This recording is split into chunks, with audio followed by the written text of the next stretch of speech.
Hi, I'm Sheldon from Fine Archery Supplies and welcome back to another one of our bow reviews. Today we're going to do a bow review on the Hoyt Horizon, as per seen here. The Hoyt Horizon is basically Hoyt's entry-level bow. There is one beneath it which is the Hoyt XL, but really in our mind not worth worrying about. This is really where you want to start looking. The Hoyt Horizon comes in around the price range of the Sebastian Flute Premium or the Sebastian Flute Forged or the Samick Avanti. They're all roughly very close in price. However, in the past we've done a review on the Avanti and the Sebastian Flute Premium, so this is really coming into that sort of same category as those two risers. The Hoyt Horizon riser is a fully machined riser. It is machined from top to bottom. The paint jobs on these are exceptional. They really do a great job on the colours. They don't have many colour options though, but what they do very well. It looks like a very finished product. The tooling around the drill, all the tapping work is very clean. Hoyt actually do take a little bit of time to at least clean their threads out, whereas some of the Asian risers, they don't tend to take that much care in cleaning that thread out, but Hoyt have done that here. When you buy this bow, it comes with a standard clicker bolt, as you can see there, and your clicker plate bolt. There is a clicker attachment you can get with this. The Hoyt Horizon also comes with its own rest as well, but generally speaking, when you're buying one of these bows, you're probably going to look at maybe getting a Cartel Expert rest with it, or maybe stepping it up to the next level and something like a Fivix Mr. Rest or something like that. The Hoyt Horizon is a great bow overall. It's actually probably got one of the nicest grips in the range compared to the Samick or the Sebastian Flute. Most people, when they're looking for a bow in this category, they generally pick up the Sebastian Flute or the Avanti or this bow, and they generally hold them in their hands. The one thing about the Hoyt grip is it just feels a little bit more snug compared to the other two. It just feels more shaped. It's actually a variant of their higher end handles, but it's just got a nice forming grip. So when you're holding that riser, your hand just naturally wants to follow the groove that the outline allows it to do. Now, in the other bows that we've spoken about, we've spoken a lot about the limb adjusting system that the bows have. The Hoyt Horizon has a very similar adjusting system to the Avanti. However, like I've mentioned in the past, the biggest problem with it is the size of these grub screws. They're tiny.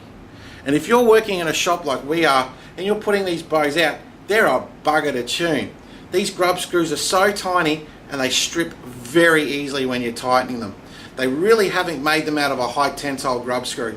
You put the Allen key in, you turn it, you try and tighten it, slip. So it is a bit of a pain in the backside. And they've not put a very big grub screw either here, or a bolt down. It's a very small Allen key. That is the biggest downside to this limb pocket system.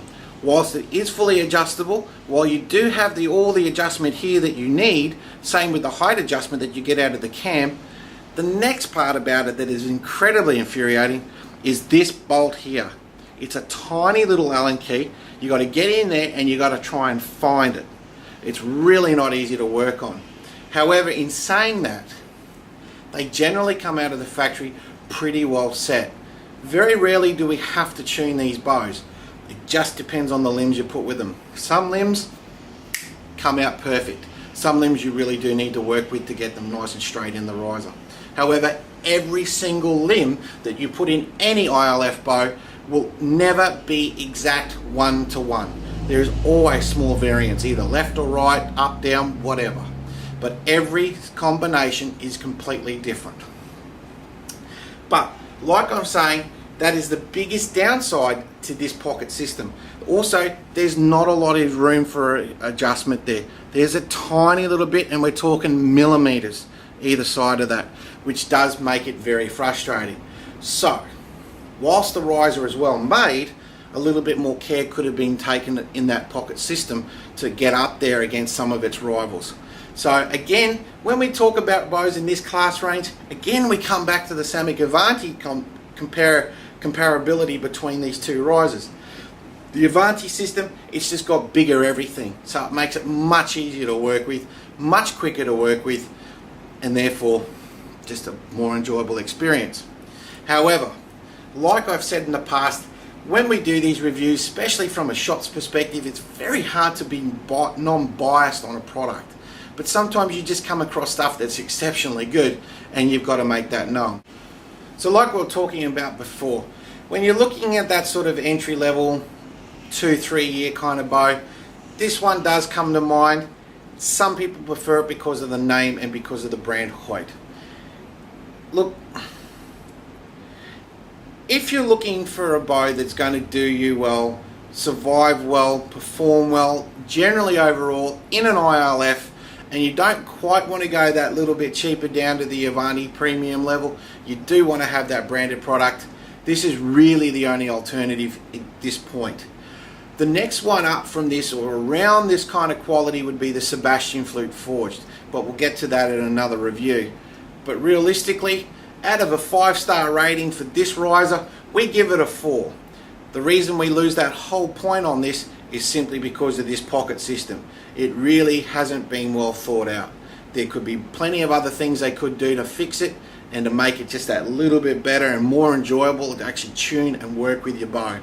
But for now, this is a great product, well made. If you're thinking of that entry level Hoyt, this is the one you would be jumping on first, the Hoyt Horizon. Anyway, enjoy shooting.